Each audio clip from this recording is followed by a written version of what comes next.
2016 Florida. Vicki, you're on C-SPAN, Spook TV. Now, Ben, I've read several of your works. I've heard you speak at David Horowitz's group out in Los Angeles one time. At any rate, I'm calling for two things. One, I'm a former Republican. I am so fed up with the party and the politics. I wanted to ask you, are we still able to grab defeat out of the jaws of victory this time around? Are we going to foul it up again? And then secondly, I wanted to say we do need to recommend Friedman's book, Freedom to Choose. That's a great book about freedom of choice. And also I want to mention, talking about civil rights, that Barry Goldwater refused to sign the civil rights legislation because he felt it deprived people of their freedom to associate with those with whom they wanted to associate, which kind of reflects back on this gay marriage thing. At any rate, are we Republicans going to lose? Say, Vicki, before we get an answer from Ben Shapiro, when you say you're afraid the Republicans are going to screw it up again in 2016, can you give an example of what you mean?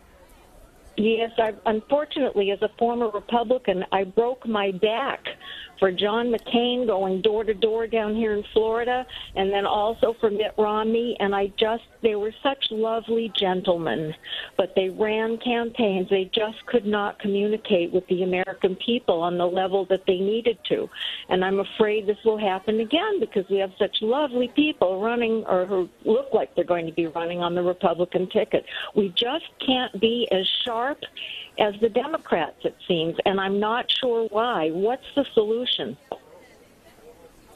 Ben Shapiro. Well, I think the solution is getting down to actual basic moral arguments. The left, when I talk about how the left bullies and when they say you're a bad person if you disagree with them, that's because the left, deep down in their heart, they believe that they are morally superior. And I believe that that's an unbased moral superiority. It's unfounded. It's unearned moral superiority.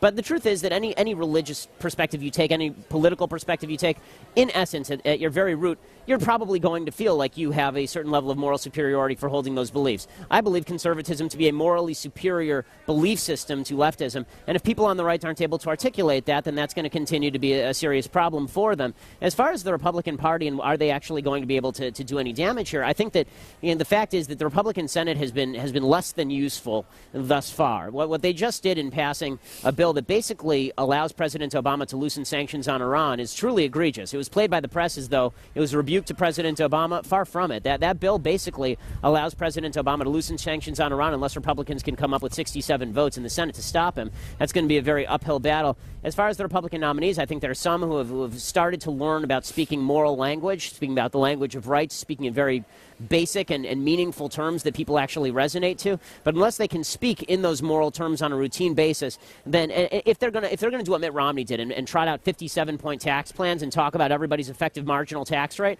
okay, I happen to know my effective marginal tax rate because I just had to sign a big check to the IRS because of it. But most people actually don't know their effective marginal tax rate. So if that's your pitch for President of the United States, which, by the way, was Romney's pitch, that if your effective marginal tax rate for the highest tax bracket is 35.7 as opposed to 34.2, you're going to cripple the economy. I'm sorry, that's not very much of a pitch for you to be President of the United States.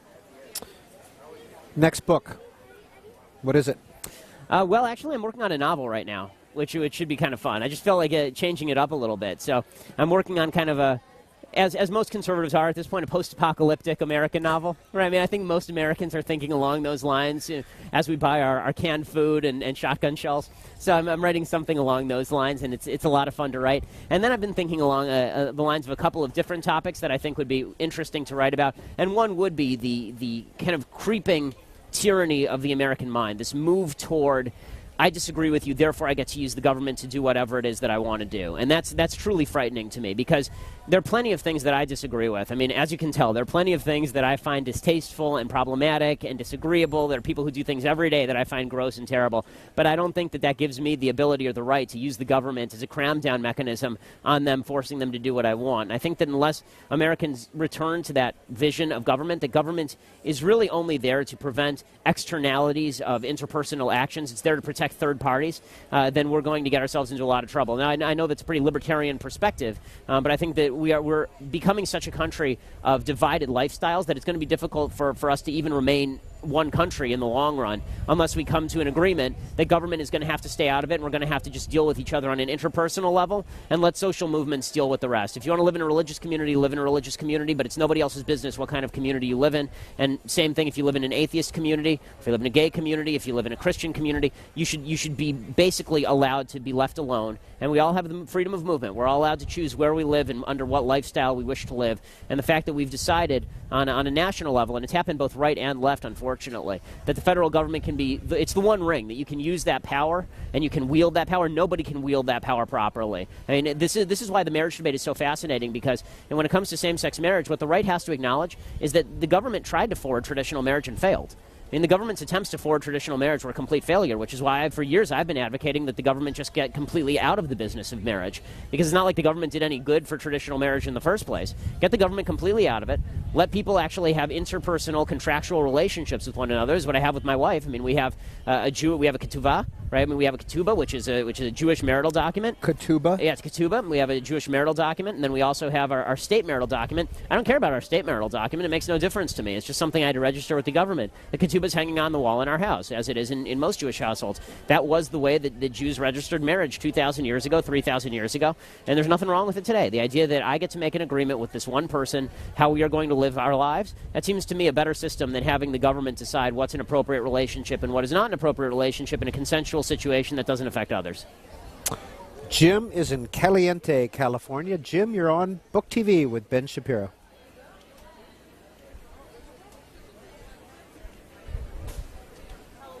Jim, are you with us? Tell you what, Jim is gone. All right, let's move on to Taylor in Dover, Delaware. Taylor, please go ahead with your question or comment. Yes, I have a couple of questions for him. One is on a personal level. I just wanted to know if he's ever served in the military or anyone in his family has ever served in the military.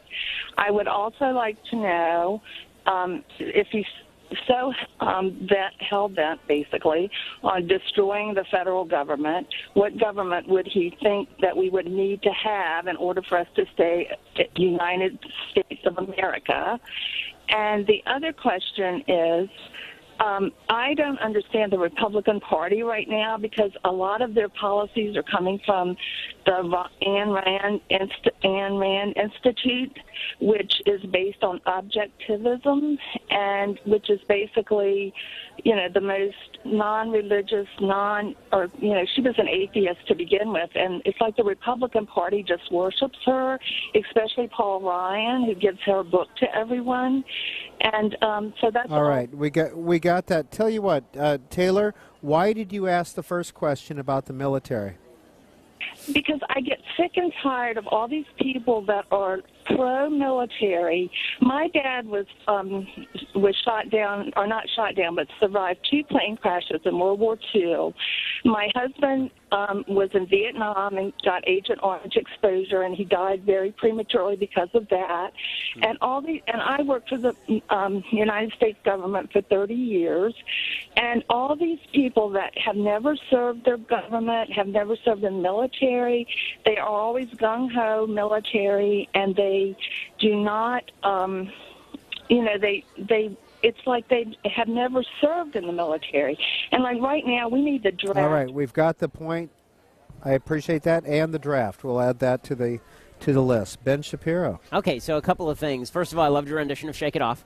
Second of all, as far as your questions about military service, thank you for your family's military service, obviously, as well as your husband's military service. You asked me why I want to destroy the federal government, and then you also asked me why I want to bulk up the military. Those two are in complete opposition. So obviously, I don't want to destroy the federal government. I want to restrict the federal government to the tasks for which it was originally designed, including national security and military defense. As far as the argument, the chicken hawk argument, which is essentially what that argument is, that I didn't serve in the military, therefore I can't be a hawk. Number one, I am not a member of the police force. I still get to vote on police policy. Second of all, when it comes to who defines military policy, hey, folks on the left, I will make you a deal right now. I will never speak again about military policy if we all agree that the members of the military get to vote on military policy. You happy with that? You think that's going to go well for you? I have a feeling that's going to go very poorly for you because it turns out that the members of the military vote disproportionately Republican and agree with me on national defense and national security. As far as the Ayn Rand question, objectivism, what Republicans like about objectivism is that it points out the evils of collectivism. That's really what they like about objectivism. As far as Ayn Rand's personal philosophy, the atheistic notion that selfishness is the ultimate value, I think that most Republicans actually don't agree with that. I think they like her description of capitalism in some ways. I think they love her description of collectivism. But if you ask most Republicans, do they believe in thoroughgoing objectivism, the answer is absolutely not. The vast majority of Republicans do not believe in thoroughgoing objectivism, which is why the vast majority of Republicans are actually religious. Jocelyn is right here in Los Angeles. Please go ahead, Jocelyn.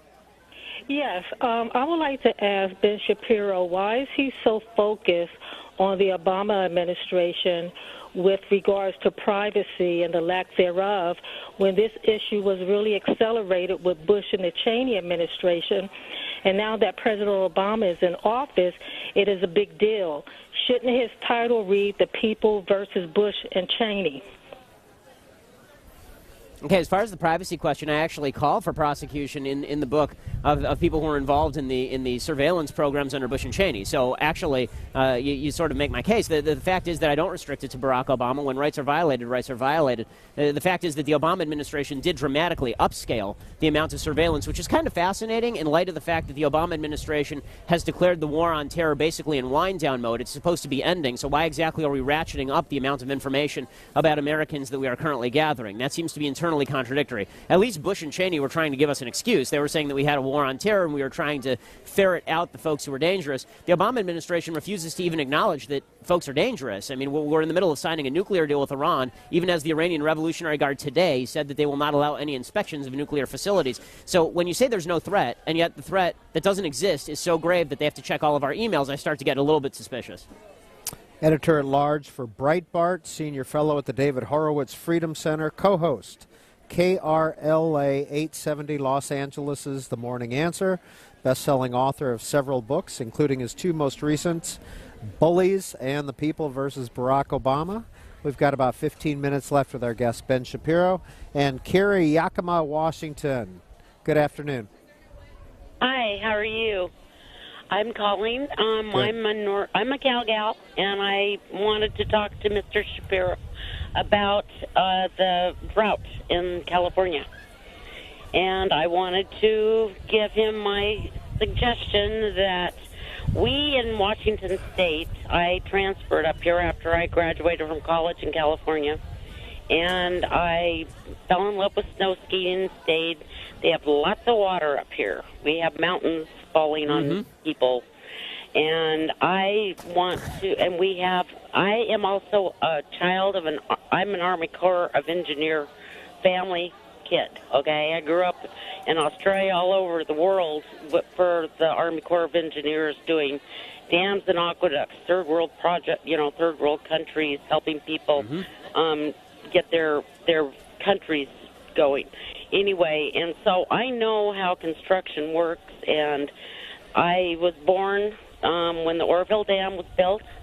My dad is one of the supers on it, and the California... So, Carrie, where are you going with this? I want to know why we are not doing something with regards to, there is a chain of dams and reservoirs and everything coming all the way down. All right, I apologize. I'm going to stop you there. Let's talk about the politics of water. Yeah, I mean, the drought is a really interesting situation because when it comes to the drought, it's pretty clear that environmentalism in the state of California has largely crippled any efforts to build new dams, new reservoirs, desalination. I mean, we have a giant body of water. It's just full of salt. It's right off our coast, and it's really pretty. Israel has somehow figured out how to make desalination plants. They're expensive, but since we're spending $100 billion on a fantasy choo-choo train that doesn't exist, then we might as well spend some money trying to figure out how exactly to provide water to people. As far as building reservoirs and aqueducts, actually down from Washington State and Oregon, of course we should have been doing this. Pat Brown, Jerry Brown's father, actually did a lot of these things. Jerry Brown just reversed all of that. Jerry Brown hasn't done anything on this for 40 years, and now all of a sudden he's decided that he has to restrict everybody's shower length. Well, it turns out that 80% of all water use in the state of California is going to agriculture, and agriculture, for all the talk about how it's we create all the fruits and nuts in the United States in terms of actual fruits and nuts, the fact is that that actually accounts for about 2% of the GDP of the state of California. So in other words, 2% of the GDP of the state of California is actually taking up 80% of the water. Now, Jerry Brown's plan is to reduce water usage in the state of California by 25% in urban areas. If he does that, then he's going to achieve approximately 700 billion gallons of water saving every year. We need about 11 trillion gallons in order to fill up what we've lost. But here's the reality. 160 billions of fresh water are being pumped out into the San Francisco Bay every single year to save the Delta smelt. Another 250 gallons of usable water are being pumped out of there to help the salmon swim to their spawning places. So we really want to hook them up. And so we have to make sure that they have active sex lives by apparently pumping usable water out into San Francisco Bay. This is not exactly the best use of water. And we're going to have to get over the whole subsidies to industries that we like. Look, I like a lot of the farmers in the Central Valley. I think that they're doing something that's incredibly worthwhile. However, one almond takes 4 gallons of water. And the fact is that if you have one segment of the population that represents 2% of the GDP and 80% of the water use, I may think that almonds are more valuable than my lawn. I may think that's more of a value to the United States than me having a lawn. But guess what? It's a free country. If I'm willing to pay for the water, I should be able to pay for the water. The real reason all this is happening, really, is because the state of California has artificially kept water prices low, which means that it's subsidized water use for a lot of people in both urban and agricultural areas. If it had been allowed to go to market price, then you would have actually had competition for the water, and then the water usage would have gone down. I mean, it's amazing. You go to the store. Has anyone ever run out of bottled water at the store? Has it ever happened? No, because the market governs when it comes to bottled water. Nobody ever runs out of Coke. If there's a real demand for Coke, they produce more, and the Coke comes in the next shipment. But when it comes to water, because it's been artificially deflated by the federal government and by the state and local government, that means that the water has been running out for a long time because of how we've decided to divvy it up, basically. What's the argument against desalinization? In terms of the environmental argument, because you have to use particular enzymes. Apparently there's biological desalination and chemicals that are used in order to make sure that happens. And they say that a lot of the chemicals are supposedly dangerous, although Israel has never had a problem with this. It is very expensive. I mean, desalination as a project is extraordinarily expensive. They should have been pursuing it 20 years ago. They should certainly be pursuing it now. And there's a new plant opening, isn't there, off the coast of San Diego? Yeah, they need to really ratchet up the water production for sure. Tara's in Charleston, West Virginia. Tara, this is Book TV on C-SPAN 2, author Ben Shapiro. Hello, Ben. It's great to talk to you. The question that I have is it possible for states' attorneys general to possibly bring prosecution charges against the Obama administration, against the members of Congress who, thumb their nose at the citizens and the Constitution by sitting back and turning their heads away while we are flooded by illegal aliens? And I'm not afraid to use that term because that's what it is, illegal aliens. And I'm scared because what I see happening is with giving the back taxes for the past 3 years for these people, the free college educations, the housing and everything, to me that is buying votes for the next election. And what is it going to take to finally have others in Congress besides Ted Cruz and Trey Gowdy and Mike Lee, the great patriots that they are? What is it going to take to get these people to stand up to this administration and tell them to pretty much quit thumbing their finger at the American people? Thank you, Tara. Well, people are going to have to get primaried. As far as my own stance on illegal immigration, my feeling about immigration is very obvious. If there's no welfare state, I don't care who comes. I'm totally open borders if there's no welfare state, because if people aren't coming for free stuff, great, come in and work. Seriously, that's totally fine. In fact, if you want to come here and you want to work, I will trade you. I would, if I were king, right, which is a principle to which I'm fundamentally opposed. But if I were king for a day, I would trade the illegal immigrant who wants to work for the guy who was born here and has been sitting on welfare his entire life, because it's your character that matters, not your place of origin.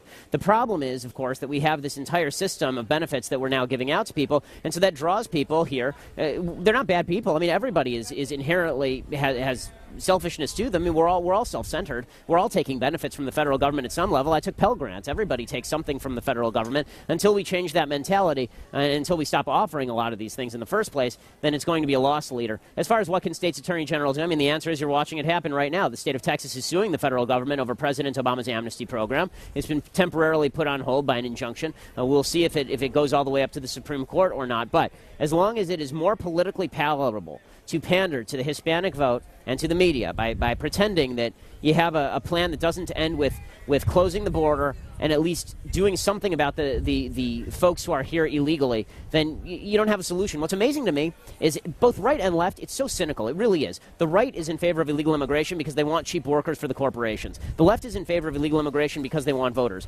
Nobody is in favor of illegal immigration for the individuals. Here's my view. Everybody who's in the country illegally, I'm not going to say everybody ought to be deported. Everybody ought to be assessed, and we ought to determine whether they are of benefit or of detriment to the United States, and then on an individual level, we should determine whether they get to stay or whether they get to go. It's bewildering to me how the IRS can go through 100 million tax returns every year down to what exactly I ate for lunch 6 months ago at a kosher restaurant, and whether it was a business lunch or not, but they can't track down 14 million people and find out whether it would be good on net for them to be in the country or not. Ben Shapiro, Tara called from Charleston, West Virginia, seemed like a fan of yours. If she wants to listen to you, read you, where's the best source for her? So you can read me in a couple of different places. TruthRevolt.org is one of my websites. You can check me out there. You can also check me out at Breitbart News, where I'm a senior editor at large. And then if you want to listen to me, then KRLA 870, which is the morning answer, is the name of our show, 6 to 9 every morning Pacific time, so 9 to noon on the East Coast. You can listen on KRLA 870. And then in the afternoon, I do a second radio show, so I do 6 hours a day. My second radio show is 3 to 6 in the afternoon Pacific time on KTTH 770 in Seattle. So you can just Google me, and both of those will come up. And you also tweet. What's your handle? Oh yeah, I tweet a lot, as you know. I mean, I'm rather volatile on Twitter, so it's at Ben Shapiro. If you want to see wild and crazy stuff, political debates extraordinaire, as well as odd tweets about Bill Clinton's 1970s kinship to Chewbacca. And if you've ever seen what Bill Clinton looked like in the 1970s, there is a picture of Hillary Clinton and Bill Clinton standing next to one another, and I tweeted that out recently with the caption, "Chewie, we're home." Eli, Wilmington, North Carolina. Please go ahead, Eli. Actually, it's Ellie, different gender. Ellie, I am so... do you know what? No I'm reading off an problem. iPad, and that's exactly what it says. I apologize. No problem at all. I don't want to use my time correcting that. Obviously, the gentleman, I don't want to promote his name, actually, is quite intelligent. It's unfortunate that he kind of misuses it. I am Jewish, and I have to so strongly object to his trying to portray his own misguided attempts at politics and talking fast. Not all Jews talk fast, and promoting stereotypes.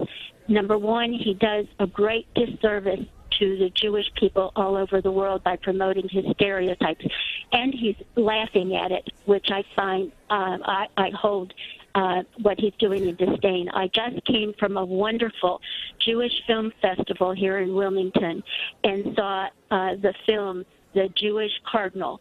And this man and the Catholic Polish clerics did far more when they smartened up and had a little more compassion for people than this guy has. And as far as how he treats Tell people, you what, Ellie, politically, Ellie, do you disagree with Ben Shapiro when it comes to his politics as well? I'm sorry? Do you disagree with Ben Shapiro when it comes to his politics as well as some of the things you've already mentioned? I do disagree with him with some of his politics quite a lot, but it's a separate issue to promote some stereotypes against the Jewish people and using his Jewishness Terrific. to sell his... Let's get a response. That was Ellie in Wilmington, North Carolina. Ben Shapiro. Well, I really didn't realize that the Grim Reaper of the sense of humor was on the loose today. I mean, seriously. I mean, if the worst stereotype about Jews is that we speak quickly, I think we can deal with that. Really, that one ranks real low on the list of stereotypes I'm going to worry deeply about. I'm going to worry significantly more about a president of the United States who's going to promote a nuclear bomb in Iran, and a president of the United States who has routinely leaked Israeli national security information, and a Democratic Party that's gone along with him, and a Republican Party that basically just signed off on it in the Senate. I'm going to worry more about that and less about whether Jews talk quickly.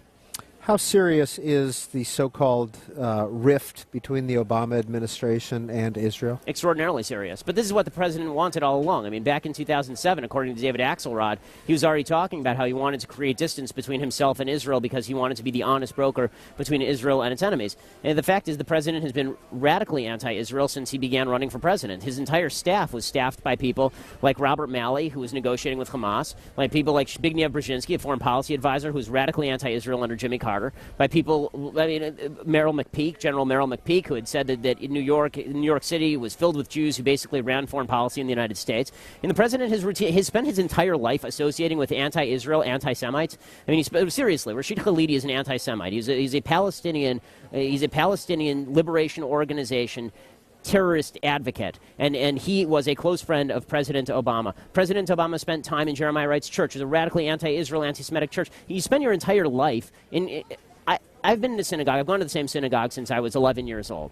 If at any point, the rabbi of the shul had gotten up and started speaking about black people or America, the way that Jeremiah Wright spoke about Jews, white people, and the United States of America, I would have been out of there so fast it would have made your head spin. But Barack Obama sat there for 20 years. Don't tell me he didn't imbibe any of that or believe any of that. The president has a belief system, and the president is acting out his belief system in real time, and that has real ramifications for real people, not just Jews, by the way. You're watching it happen in Egypt, where he's cutting off military shipments to what is a secular regime in the face of a Muslim Brotherhood uprising. He's busily going against a Saudi regime that is really, I mean, listen, I'm not a fan of the Saudis by any stretch of the imagination, but they're a hell of a lot better than the Iranians at this point. The president of the United States is single-handedly turning Iran into a regional power, and this is part of a broader policy of the president of the United States that's both anti-American and anti-Israel and springs from the same anti-Westernism that he represents personally. John, San Francisco, good afternoon. Ben Shapiro is our guest. Hello, Ben. Pleasure to talk with you. I just wanted to get your take on something as a fiscally responsible, lesser government kind of guy. It makes my blood boil somewhat, is the propensity of the U.S. to take billions of dollars of our taxpayer money and put it towards the National Endowment for Democracy and other such NGOs that take U.S. foreign policy, and it seems as if what they're doing is something we would not accept here, is interfering within the internal politics of countries. And you could see it manifested especially in the Ukraine, where Victoria Nuland bragged that we had spent $5 billion over a period of time to achieve that regime change. And you can see it followed through with the constant propaganda against the people in the east of Ukraine who were more or less against the Maidan movement from the beginning and who were culturally Russian. And it was not them who attacked the Western Ukrainians. It was John. Hey, John, where did your interest in these issues that you've just discussed come from? Well, it's just a history. I'm a bit of a history buff going back to World War II, and to understand the Ukraine, it's a very complex country, and the situation is very complex. But I think the facts have not come out in the United States media about what's really going on there, and all right. Let's hear from Ben Shapiro. So I'm not familiar with the exact Democratic project that he's talking about, the 501c3 that apparently he's talking about. As far as American policy toward Ukraine, it's been egregious. I mean, the fact is that the United States basically led on the Ukrainian revolution under the assumption that we were going to defend them when the Russians came, and then we didn't defend them when the Russians came. So it's no big shock that was happening. I mean, the President of the United States has so far sold out basically every potential or real ally that the United States has in favor of people that he would prefer to woo. I mean, he's sold out Ukraine and Poland, Czechoslovakia, all of these countries in favor of a Russia that he basically just signed off on sending S-300 missiles to Iran. I mean, the other day he did that. The President of the United States is actively opposed to a more powerful United States and its allies in the world, and somebody's going to fill that gap, and the people who tend to fill that gap are the worst people on the planet. Helen, Palo Alto, California. I think you might be the last voice today. Perfect. I'll use my time well. I find it so egregious that he would come and conflate so many slogans and all this information like Jeremiah Wright that the Republicans always call up and something from Obama's past.